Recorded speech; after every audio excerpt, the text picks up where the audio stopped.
¿cuáles serían, digamos, las funciones básicas de un sindicato? ¿Para qué está el sindicato? Bueno, en principio, el sindicato está para representar y defender los intereses de los trabajadores al servicio del patrón. Okay. Eso es clarísimo. Eso, la ley misma así lo establece. Uh-huh. Y como tal, pues ha habido sindicatos que a lo largo de los años han entendido bien esa postura, esa política que deben guardar, que deben conservar, y en forma pacífica han logrado negociaciones con los patrones satisfactorios para los intereses de ambas partes. ¿Qué tal? ¿Cómo están? Espero que de maravilla. Les damos la bienvenida a un nuevo episodio de nuestro podcast Abordando Derecho. Y el tema que abordaremos el día de hoy justamente es, digamos, la evolución del sindicalismo en México. Cómo se ha venido gestando, cuáles han sido las etapas del sindicalismo y sobre todo cuál es la actualidad. Cuáles son las reglas que aplican, cuáles son las novedades. Y pues no hay mejor persona para tratar este tema del sindicalismo y de su evolución que nuestro querido socio Luis Ruiz. Luis Ruiz pues tiene muchísimos años dedicados a la práctica laboral, específicamente al tema de sindicatos, contratos colectivos, las relaciones obrero-patronales. Pues es un decano aquí en la firma, toda una institución que además de que le ha tocado ver el comportamiento de los sindicatos a lo largo de estos años, pues también le ha tocado vivir la evolución de la firma, desde que éramos Barrera, Siqueiros y Torres Landa, hasta lo que somos ahora Hogan Lovells. Entonces es verdaderamente un placer, un honor tenerlo aquí. Luis es abogado, desde luego egresado de la Escuela Libre de Derecho, y bueno, pues aquí nos irá platicando de cosas muy interesantes. Luis, bienvenido. Muchas gracias, Alejandro. Gusto de estar aquí. Pues qué bueno que te pudiste dar el tiempo. Hay muchas cosas que platicar contigo, tanto de la práctica que llevas y que lidereas, como de tus pasiones personales. Ojalá nos podamos dar también unos minutos para ello.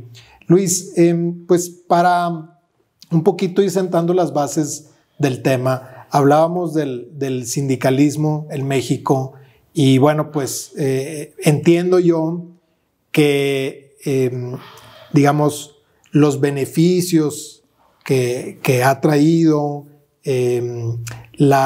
digamos, la relevancia que ha tenido a lo largo de los años, pues ha ido cambiando, ¿no? Creo que es posible un poquito identificar las etapas de este sindicalismo sin irnos tan atrás, pero digamos de los 80s para acá. ¿Qué nos puedes platicar para entender por qué estamos hoy como estamos? Bueno, realmente, como lo señalas, el sindicalismo en México ha cambiado a lo largo de los años. En los 70s, 80s era un sindicalismo sumamente aguerrido, que no se tentaba el corazón para llevar a los patrones a movimientos de huelga, y se caracterizaba en que las negociaciones con ellos eran sumamente complicadas, difíciles. Había líderes sindicales con tendencias ideológicas de izquierda, sí, y que podemos decir que eran y fueron la base de lo que en muchos casos hoy está imperando. Este tema, este sindicalismo, finales de los 70s y todos los años 80s, fue similar. Y hasta que llegó el momento en que, por los cambios de gobierno en México después de la inflación tan elevada que llegó a subir en un año 150, 160%, que hubo necesidad en México de tomar control desde el punto de vista económico, y eso provocó que cuando Carlos Salinas de Gortari llegó a la presidencia de la República, empezó a poner trabas para que los sindicatos no se ensañaran en sus logros. Establecieron ciertas políticas permitiendo al gobierno un máximo de porcentajes para lograr negociaciones sindicales, y eso provocó que los sindicatos perdieran cierta fuerza. Y pues fue un periodo de muchos años que podemos decir que en los movimientos de huelga no solamente disminuyeron en un porcentaje muy alto, sino que llegó un momento en que podemos considerar que no existían huelgas durante todo el año. Esto es una segunda etapa, hasta que entró al poder el gobierno actual, en donde volvió a darles fuerza a los sindicatos con tendencias ideológicas de izquierda, y eso evidentemente ha provocado que las negociaciones se hayan complicado de nueva cuenta para los patrones.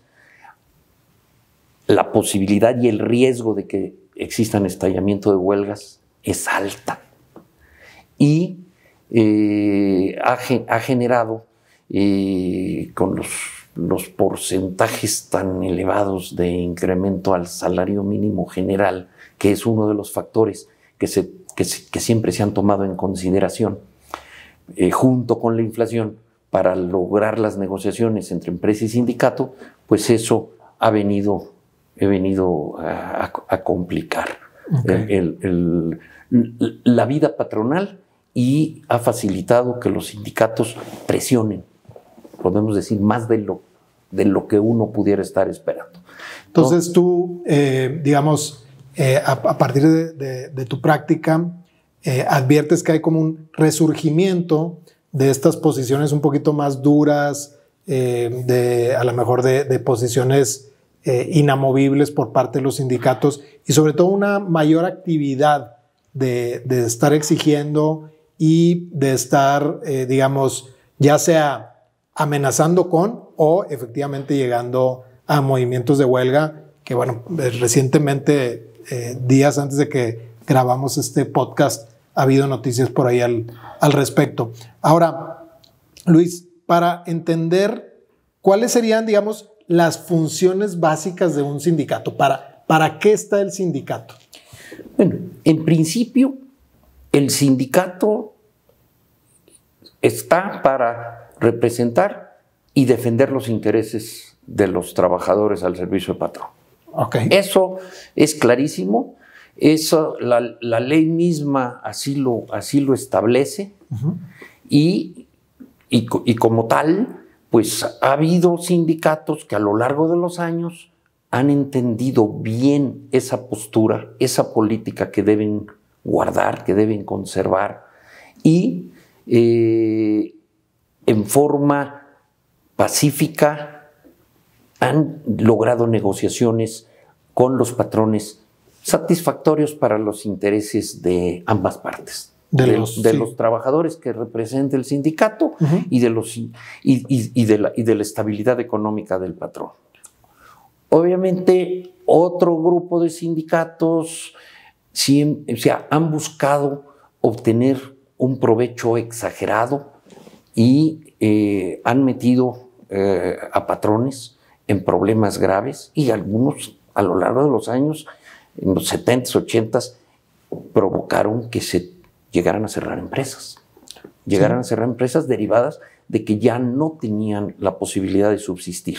Afectando, al final de cuentas, a los propios trabajadores que estaban representando, ¿no? Así es. Ahora, también está por ahí el uso que se le dio históricamente a ciertos sindicatos para cuestiones también ajenas a lo mejor a su propia naturaleza, ¿no? O sea, entendemos el sindicato como al final del día una agrupación, una forma de organización de los trabajadores para representarlos y para que, digamos, en común puedan exigir, en el buen sentido de la palabra, ciertas prestaciones, ciertas condiciones laborales, pero también usos que se dieron ajenos, ¿no? Por ejemplo, usos para fines políticos, usos para otro tipo de movimientos, ¿no? Que no eran puramente para lo que existe.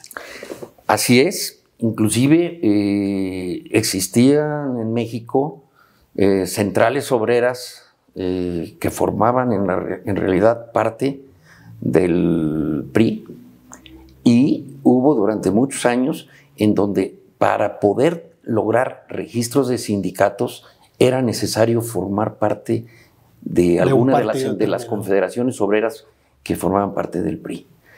Sindicatos independientes tenían el obstáculo de la propia Secretaría del Trabajo y Previsión Social para lograr el registro de esos sindicatos. Okay. Eso estamos hablando durante todo el tiempo que el PRI estuvo en el poder, y las cosas empezaron a cambiar cuando Vicente Fox llegó a la presidencia de la República, que obviamente la Secretaría del Trabajo estuvo en manos de otro tipo de personas, y eso ocasionó que se le permitiera a sindicatos independientes obtener el registro de sus agrupaciones sindicales. Algunos sindicatos independientes que fueron benéficos para la vida patronal, como fue Sindicato de la Industria Cinematográfica, acabar con los vicios que existían en sindicato priista, más que de PRI, sí forma integrante, parte del PRI, pero de CTM, que era absurdo la forma en que actuaban. Eso pues, ocasionó que la industria cinematográfica no prosperara. Claro. Hasta que les dieron el registro a los nuevos sindicatos, y es cuando surgieron las cadenas de cines que hoy encontramos y conocemos a lo largo del país. Claro. Entonces, eso fue por un lado. Por otro lado, pues, hay que ser realistas. Muchos sindicatos eran ajenos a lo que realmente era su función de representar a trabajadores. Claro. Y lo único que les interesaba era obtener un beneficio para ellos, los líderes, y provocaban acciones en contra de los patrones, aún sin tener la representación de personal. Sí, increíble. Oye, Luis, una pregunta. ¿Todas las empresas cuentan o deben de contar, para empezar, con un contrato colectivo? No es obligatorio que cuenten con un contrato colectivo, porque para que exista un contrato colectivo de trabajo, primero, pues se requiere que un sindicato represente a los trabajadores y solicite al patrón la firma del contrato colectivo de trabajo. Okay. En forma amistosa o inclusive a través de procedimientos extremos como promover contratos colectivos de trabajo teniendo como objeto la firma de un contrato colectivo de trabajo. Obviamente, a lo largo de los años y recientemente a raíz de la última reforma de la Ley Federal del Trabajo, hay ciertos procedimientos nuevos que es lo que obliga a que los sindicatos tengan que seguir no solamente obtener la afiliación de los trabajadores, sino seguir un procedimiento previo a cualquier conflicto en contra del patrón. Se tiene que obtener demostrarle al Centro Federal de Conciliación y Registro Laboral, que es la autoridad ante la cual se registran no solamente los sindicatos, sino los contratos colectivos de trabajo, tienen que demostrar que por lo menos representan al 30% del personal obrero o personal sindicalizable para que puedan obtener la autorización para la firma y registro de un contrato colectivo de trabajo. Ok, esto es en la actualidad. Se les exige acreditar cierta representatividad, Así es. que me parece pues algo básico, elemental, ¿no? Así es. Lo que entiendo es que antes no se requería ese 30%. Antes bastaba que se firmara el contrato colectivo de trabajo y se presentara ante las juntas locales o Junta Federal de Conciliación y Arbitraje, y con eso Era suficiente. era suficiente. Y eso provocaba que hubiera N número de contratos colectivos totalmente a espaldas, sin conocimiento de los trabajadores y los sindicatos nada más buscando un beneficio personal. Muy bien. Entonces, estos requisitos actuales, entiendo, son benéficos, desde luego, para el gremio laboral, también para los patrones, porque hay mayor certidumbre. Y a la postre, pues eso genera que los centros de trabajo operen en condiciones, digamos, óptimas o como deben ser. Luis, una pregunta antes de irnos a un breve corte. Digamos, ya nos explicabas que para tener un contrato colectivo de trabajo no es necesario que se tenga, y para tenerlo quiere decir que hay un sindicato. Y hablabas tú de los trabajadores o empleados sindicalizables. Esto quiere decir que dentro de una empresa hay algunos trabajadores que pueden estar en un sindicato y otros no. Bueno, o sea, tanto el personal de confianza, inclusive los empleados de confianza, pueden sindicalizarse. Okay. El tema es que no pueden estar dentro de un mismo sindicato trabajadores de confianza y trabajadores de base, o sea, que no ejerzan actos de dirección, administración, vigilancia o fiscalización a nivel general. Que esos son los de la ley denomina de confianza. Los que llevan a cabo alguna de esas funciones son los de confianza. El resto de los trabajadores, o sea, no son empleados de confianza, y que es lo más frecuente y lo más común que los no de confianza sean los que realmente se afilian a un sindicato. Okay. Por eso digo, al hablar de sindicalizables, que sean susceptibles con mayor probabilidad de afiliarse a un sindicato. En las empresas manufactureras, el personal obrero es el prototipo clásico.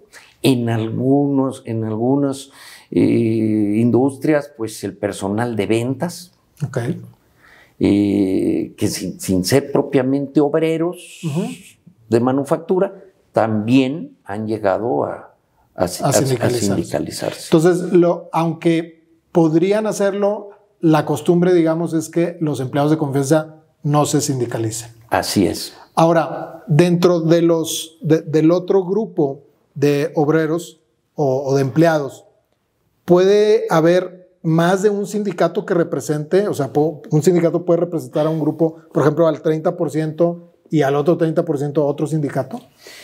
Bueno, sí puede haber situaciones de esa naturaleza.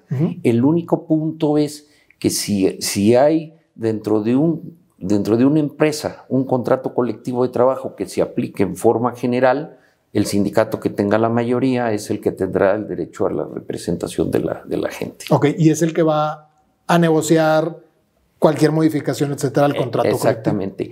Colectivo. Hay industrias, por ejemplo, la industria aeronáutica, que tienes sindicatos de pilotos, tienen su contrato colectivo exclusivamente para pilotos, contratos colectivos para sobrecargos, contratos colectivos para personal de tierra.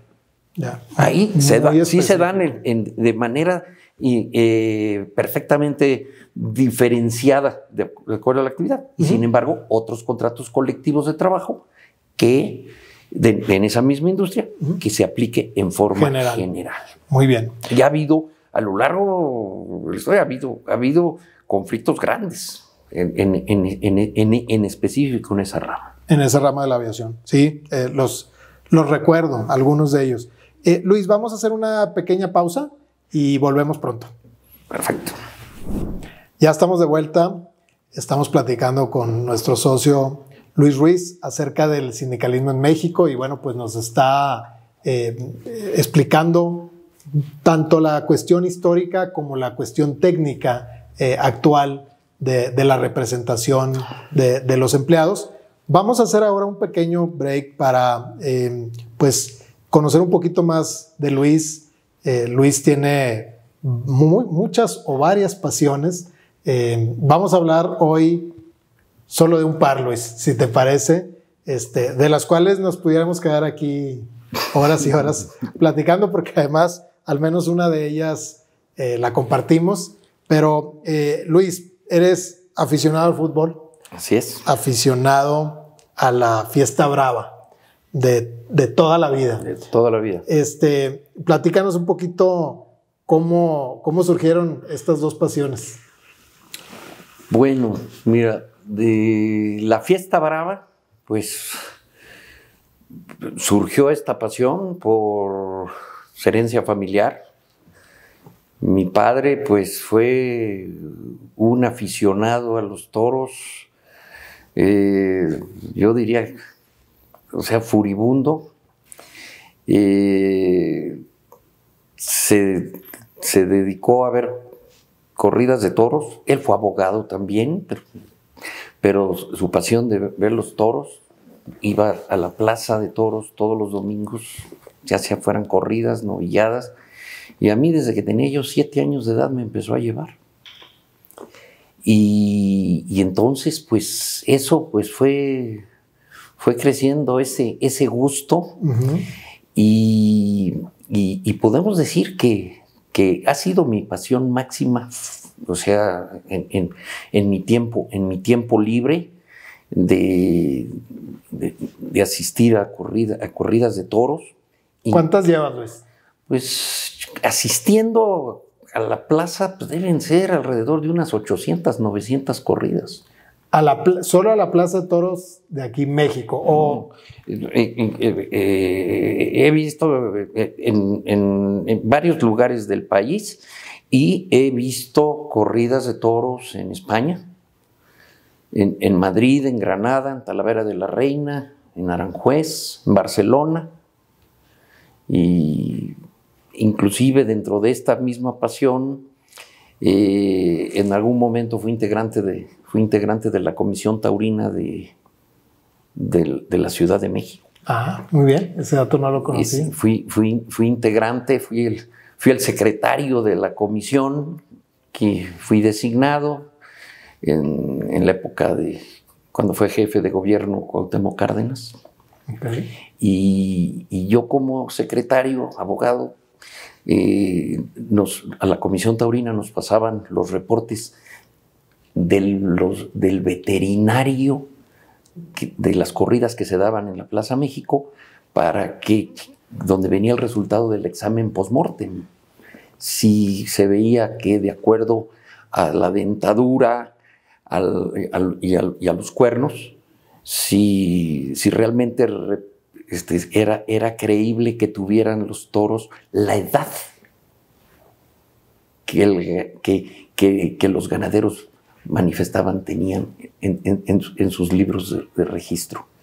Y lo mismo, si a la hora del examen, si los cuernos, los pitones de los toros se encontraban afeitados, que les cortaban la punta y luego le volvían a dar forma, y eso provocaba que perdieran sensibilidad los toros. Okay. Entonces eso, y a mí me tocaba hacer, con base en el reglamento taurino, pasárselo al presidente de la Comisión Taurina para que se diera respuesta a la delegación política respectiva o de alcaldías. Generalmente pues era solicitando aplicación de sanciones a los ganaderos, lo cual jamás ocurrió. Entonces, oye, pues esa fue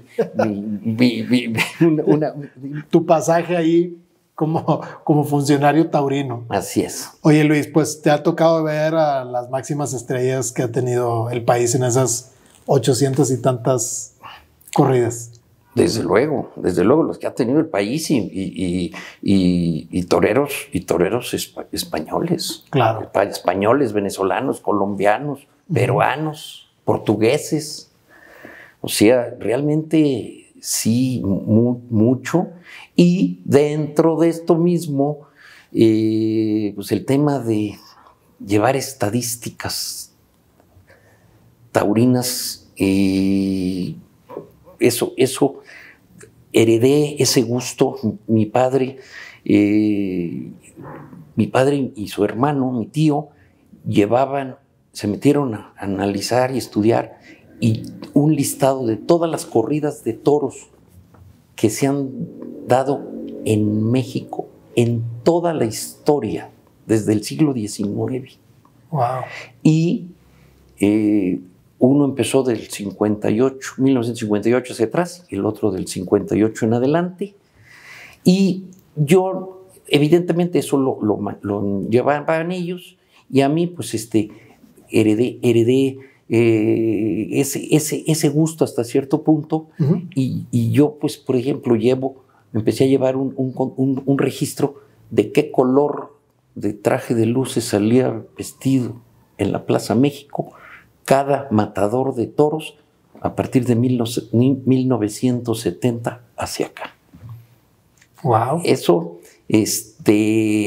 inclusive en algunos casos, esa colaboración esos registros que llevaba yo, sirvió para que en algunas publicaciones españolas, hablando de toreros españoles que venían a torear por primera vez a México, que ellos incluían con qué traje de luces, de qué color habían salido vestidos, lo citaban mi colaboración. Y desde luego cuestiones, yo creo que súper importantes en la vida de un torero, como por ejemplo cuando tomaron la alternativa, qué sé yo, cuestiones de ese tipo, ¿no? Que tú llevabas ese control, que probablemente ni los propios toreros ni sus equipos lo llevan, ¿verdad? Y ahí en la casa, apoyando a mi padre, pues sí, por ejemplo, se le dio la información estadística a Manolo Martínez, que iba a ser el primer torero mexicano en llegar a torear 1000 corridas. Y se organizó en grande todo ese evento. Gracias a las estadísticas. Y eso significó que posteriormente a Eloy Cavazos, a Curro Rivera, Mariano Ramos, a Millita Chico, a José Miguel Espinosa, mi padre les proporcionaba esa información. Wow. Entonces era muy interesante. Todos los lunes en periódicos de aquí de la Ciudad de México, deportivos a nivel nacional, uno en color café, salía publicado la estadística de cada torero en México, y el año con año cuánto iba toreando. Cada 8 días salía eso. Yo lo hacía mi padre, pero yo le estaba apoyando. Entonces, ya digo, es herencia, sí, y lo canalicé en materia taurina y también en materia de fútbol. Muy bien, pues vamos a dejar el fútbol para otra ocasión, sí, porque si no se nos va el tiempo, pero muchas gracias por compartir esto con la audiencia, y pues al final del día son datos súper interesantes que es bien importante por ahí que los podamos compartir. Vamos a hacer una segunda pausa y regresamos para seguir hablando del sindicalismo en nuestro país. Gracias por seguir con nosotros. Vamos a continuar la charla con nuestro socio Luis Ruiz acerca del sindicalismo en México. Luis, nos platicabas de estos procedimientos en la actualidad donde, por ejemplo, se le exige al sindicato acreditar la representatividad de al menos el 30%. Nos explicabas también que en una empresa puede haber, en teoría, más de un sindicato, aunque entiendo que en la práctica esto puede no darse. ¿Qué otras medidas, digamos, se han tomado o digamos, medidas actuales que garanticen precisamente que la función del sindicato sea esa, representar a los trabajadores? ¿Qué otras cosas viven ustedes en la actualidad? Bueno, realmente a raíz de pues una reforma constitucional para dar cumplimiento a los acuerdos firmados por México con Estados Unidos y Canadá, los tratados, se reformó la Ley Federal del Trabajo y se estableció que todos los contratos colectivos de trabajo tenían que legitimarse.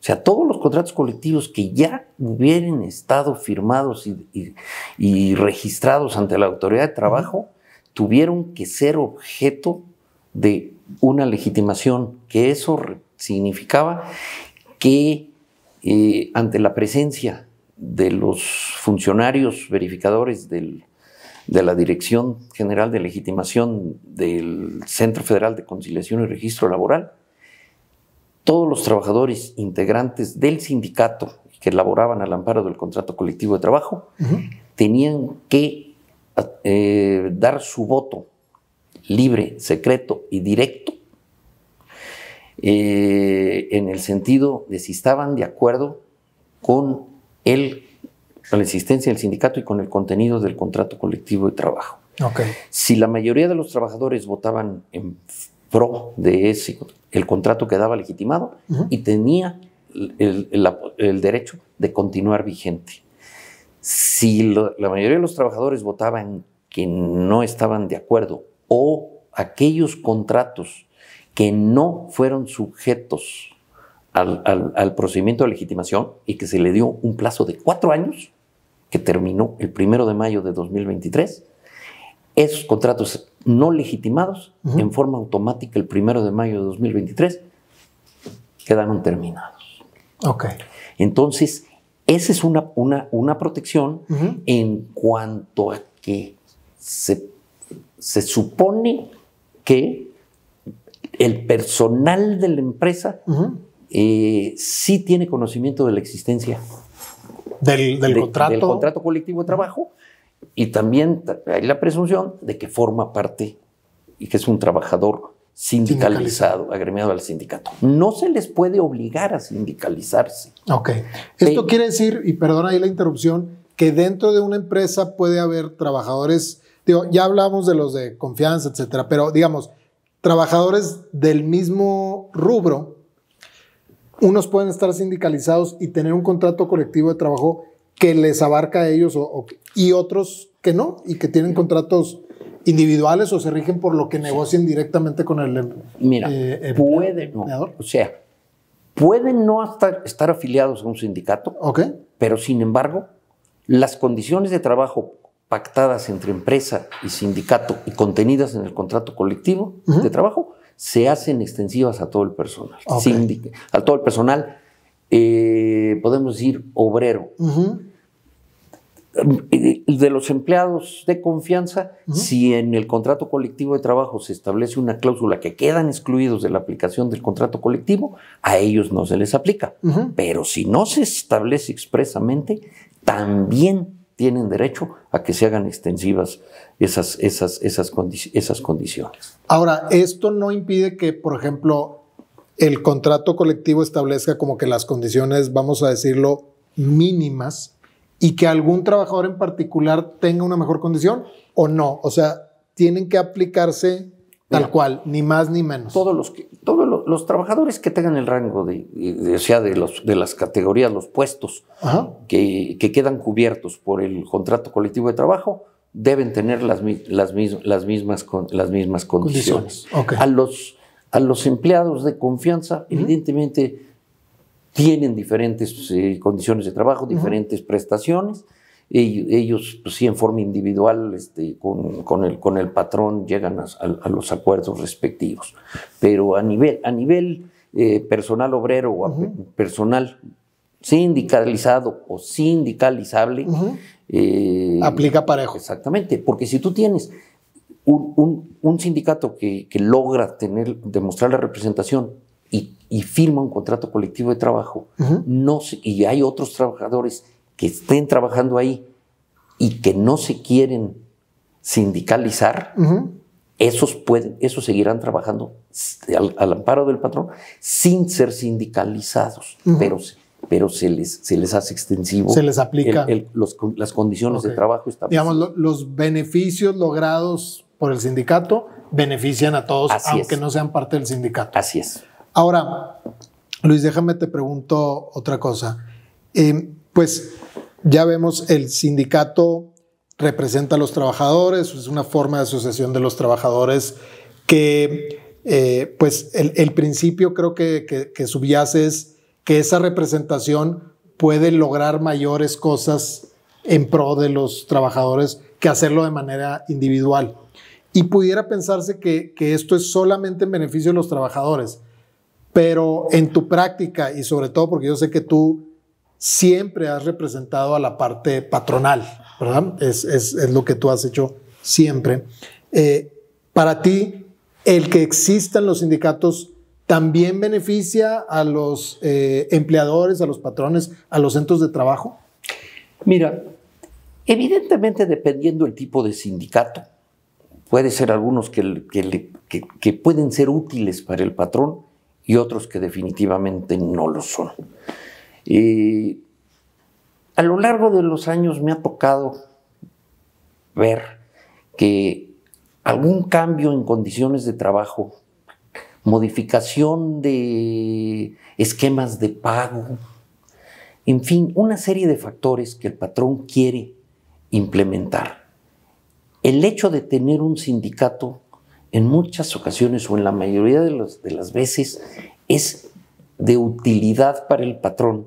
¿Por qué? Porque va a hacerle el planteamiento a los líderes del sindicato, llámese líderes externos o a los líderes internos, trabajadores al servicio del propio patrón, en donde les presenta lo que quisiera implementar, y si ellos quedan convencidos de la solicitud patronal, el propio sindicato, esos líderes van a ser el conducto ideal para que ellos convenzan al resto del personal que forma parte del sindicato. Sí, y así se logre, digamos, la decisión colectiva, ¿no? Exactamente. Porque al final del día, perdón, el contrato no lo firman los líderes, lo tiene que firmar un porcentaje de los trabajadores. Bueno, ¿no? El contrato colectivo ya documentalmente sí, bueno, es el secretario, pero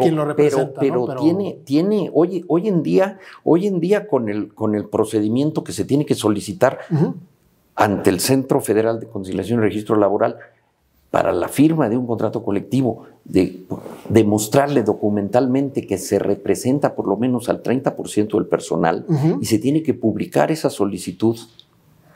Y esa solicitud se publica tanto en el centro de trabajo como en vía electrónica ante el propio Centro Federal de Conciliación y Registro Laboral. Okay. Y algún otro sindicato puede estar interesado en ser ellos los que representen a los trabajadores y se adhieren a esa solicitud. Entonces eso genera que de facto existan dos sindicatos interesados en representar a la gente. Entonces tiene que llevarse a cabo una votación secreta y aquella organización sindical que obtiene la mayoría de votos es aquella a la que la autoridad le otorga una constancia de representatividad y con eso puede solicitar al patrón firmar un contrato colectivo de trabajo, negociar con él y, lo más importante, la autoridad laboral va a aceptar para registro el contrato colectivo de trabajo firmado y amparado por esa constancia y representatividad otorgada. Oye, Luis, ¿y estos contratos colectivos cada cuándo se revisan?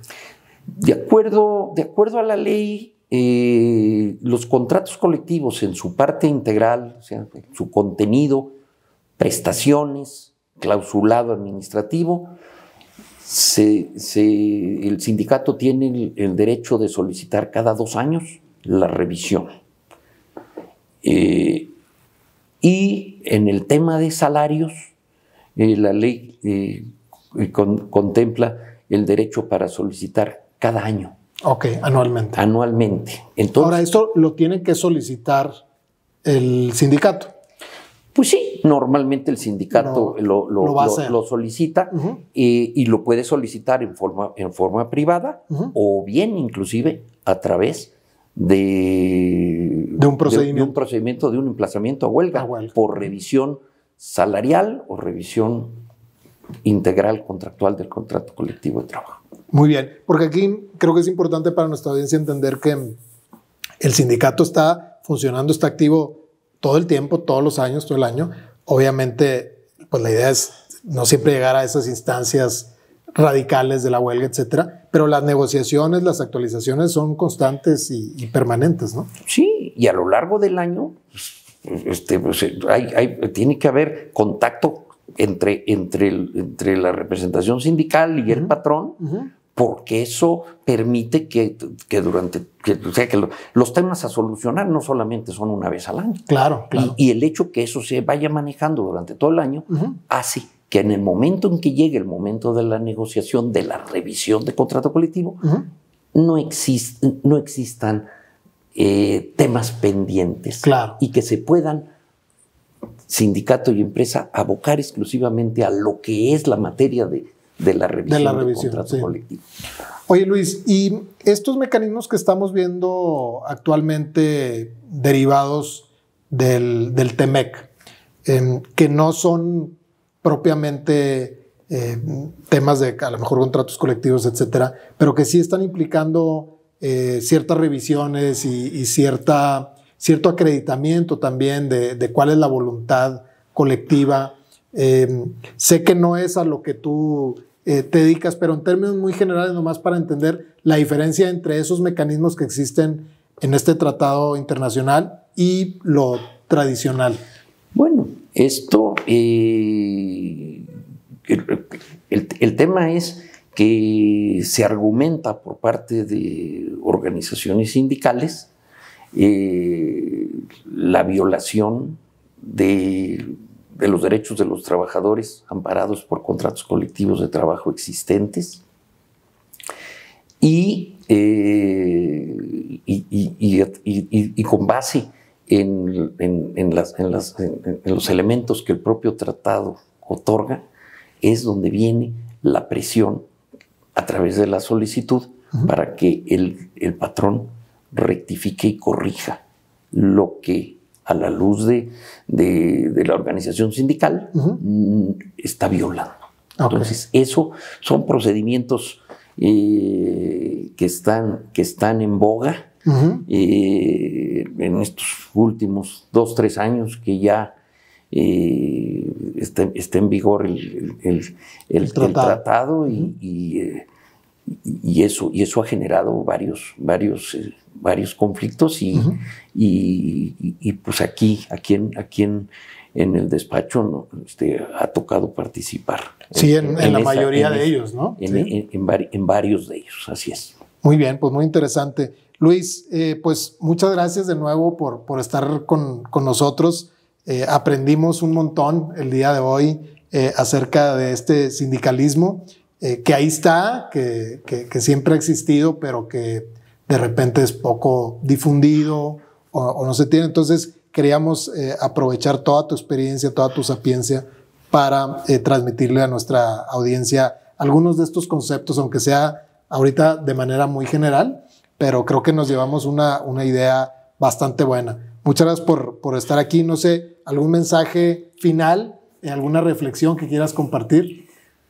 Bueno, pues una reflexión es que el sindicalismo en México bien llevado, es útil para los patrones.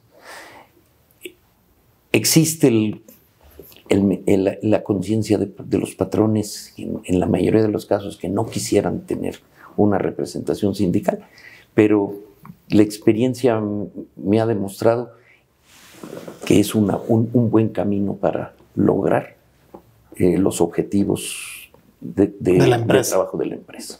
Muy bien, pues gran reflexión. Les agradecemos a ustedes habernos acompañado en un episodio más. No se olviden de seguirnos, suscribirse a nuestras redes, nuestro canal de YouTube, Hogan Lovells México, desde luego en las plataformas de podcast y también pues en nuestras redes, LinkedIn, Twitter, Facebook. Por favor, síganos y bueno, pues volveremos pronto con más temas de su interés. Hasta luego.